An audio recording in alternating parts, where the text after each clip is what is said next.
वो नहीं आ रही खाने पे। तुम भी ना, मैंने क्या किया आकिब? तुम्हें उसे मनाने के लिए भेजा था, मजीद उसका मूड खराब करके आ गई होगी। मैं खुद जाके से बुला। उसकी मिन्नतें करने से बेहतर है कि आप उसको उसके घर भेजें। सामा को फोन करके कहें कि आके नूर को ले जाए। इस मसले का यही एक हल है। मैं इतना गिरा पड़ा नहीं हूं कि मैं उसामा को फोन करके उससे ये बात कहूं। मेरी बेटी मुझ पर बोझ नहीं है। सामा को कहने से कि वो नूर को आकर ले जाए तो आप छोटे नहीं हो जाएंगे। और उसामा ने भी 50 बार मिन्नतें की हैं, लेकिन वो अपनी जिद से यहाँ है। नहायत जज्बाती और अहमकाना फैसला किया उसने। इस लड़की को अपनी जगह छोड़नी नहीं चाहिए थी। ये बात तो मैंने उसी दिन कह दी थी जिस दिन वो इस घर में आई थी, कि ये उसने बहुत गलत फैसला किया, और वो भी राशिद जैसे इंसान के लिए। मगर उस वक्त तुम्हारे दिल में तो उबाल उठ रहे थे ना अपनी बहन और बहनोई के लिए। आप ताने देना बंद करें प्लीज। मुझे क्या पता था कितना लंबा स्टे हो जाएगा। मैं समझी थी कि 10-15 दिन की बात होगी। खैर, पता नहीं क्यों मुझे ऐसे लगता है जैसे राशिद जो है वो सिर्फ ड्रामा कर रहा है। क्या मतलब? मतलब ये कि वो पागल वागल कोई नहीं है, हमें पागल बना रहा है हमेशा की तरह। या फिर वो नूर को तकलीफ देने के लिए कोई प्लान बना रहा है। समझ नहीं आ रहा। खैर छोड़ो, शुरू करो तुम। सब ले।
अस्सलाम वालेकुम।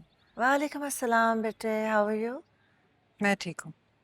और ताहिर कैसा है? वो भी बिल्कुल ठीक है। अच्छा मॉम, मैंने आपको इन्फॉर्म करना था, इस वीकेंड पे सायरा, उसकी मदर और उसका भाई आएंगे घर पे। अच्छा, तो तुमने बात कर ली सायरा से? जी, और सायरा ने मुझसे इरम की पिक्चर भी ली थी और वो मुझे कह रही थी कि ना सिर्फ उसकी मॉम बल्कि उसके भाई ने भी इरम की पिक्चर को देख के ओके कर दिया।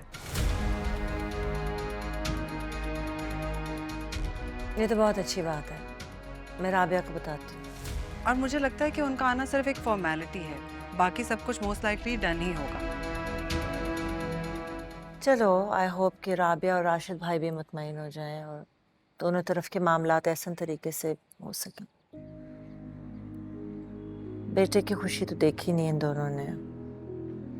इंशाल्लाह बेटी की खुशियां देखें। आमीन। अच्छा, वो फरिया ने कोई बात की उस सिलसिले में? नहीं मॉम, अभी तक मुझसे किसी ने डायरेक्ट बात नहीं की। नहीं, आई एम श्योर वो ये बात करेगी, इशू रेस करेगी ये वाला। हम ऐसा करते हैं ज़ारा, हम एक काम करते हैं। वो क्या? I take you to the doctor. हम सारे टेस्ट करवाते हैं तुम्हारे, ताकि कम से कम हमें तो तसल्ली हो जाए। लेकिन मॉम, इस सब की क्या जरूरत है? उस दिन आप खुद ही तो कह रही थी कि डॉक्टर मोस्टली हस्बैंड वाइफ दोनों के टेस्ट मांगते हैं। होता तो यही है, लेकिन अगर फरिया इस इशू को रेस करके एक सवालिया निशान बनाती है और ताहिर को तुमसे बदजन करने की कोशिश करती है या मायूस करने की कोशिश करती है, तो एटलीस्ट हम प्रिपेयर्ड होंगे पहले से और तुम मुतमईन हो जाओगी। मॉम, मैं अभी भी बहुत मुतमईन हूँ। मुझे नहीं चाहिए इतनी जल्दी बच्चा। और अगर ताहिर की ऐसी कोई ख्वाहिश होती तो वो मेंशन तो करते। आई नो, औलाद तो ज़रूरी होती है ना ज़ारा। अभी ख्वाहिश नहीं है तो कुछ अरसे के बाद तो तुम्हारा दिल चाहेगा ना। और हमारा भी तो दिल चाहता है कि अपने बच्चों को प्यार करें, लाड उठाएं।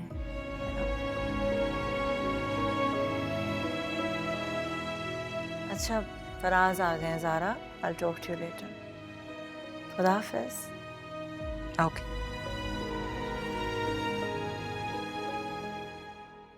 ज़ारा से बात हो रही थी? जी, कैसी है? कुछ ठीक है। क्या हो रहा था? इस वीकेंड पे उसकी दोस्त है ना सायरा, उसकी फैमिली आ रही है इरम को देखने के लिए। Very good. आई वांट कि आप घर में मौजूद हों उस वक्त। एंड राशिद भाई को तो ना मिलने दें उन लोगों से। He's become so unpredictable. उनकी तबीयत भी ठीक नहीं है। पहले ही इतने अनप्रेडिक्टेबल थे, अब तो लाइसेंस मिल गया। वही तो। And I know Saira's family since a long time. बहुत अच्छे लोग हैं। अगर इरम का रिश्ता यहाँ हो जाता है ना, उसके नसीब खुल जाएंगे, क्योंकि राशिद भाई और राबिया तो ऐसा रिश्ता कभी नहीं ढूंढ सकते हैं। चल, नसीब में हुआ तो हो जाएगा इंशाल्लाह। से आप ही को पता नहीं क्यों जल्दबाजी है। मैं तो चाह रहा था इरम पढ़े, आगे कुछ काम करना चाहिए, करे, कुछ बने। चलो, क्या नाम है लड़की का?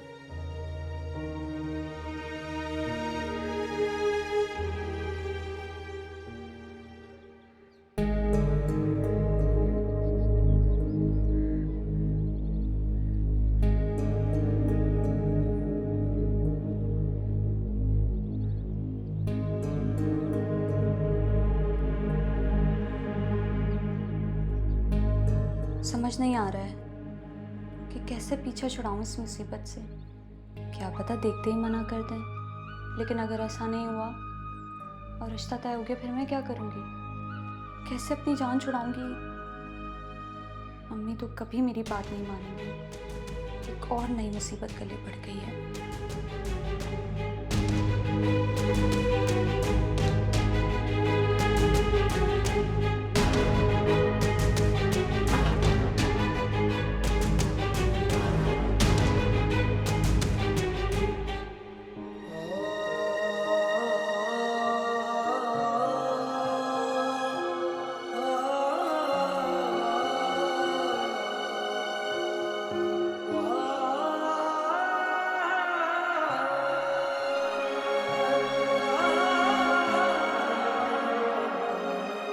उसामा, सॉरी।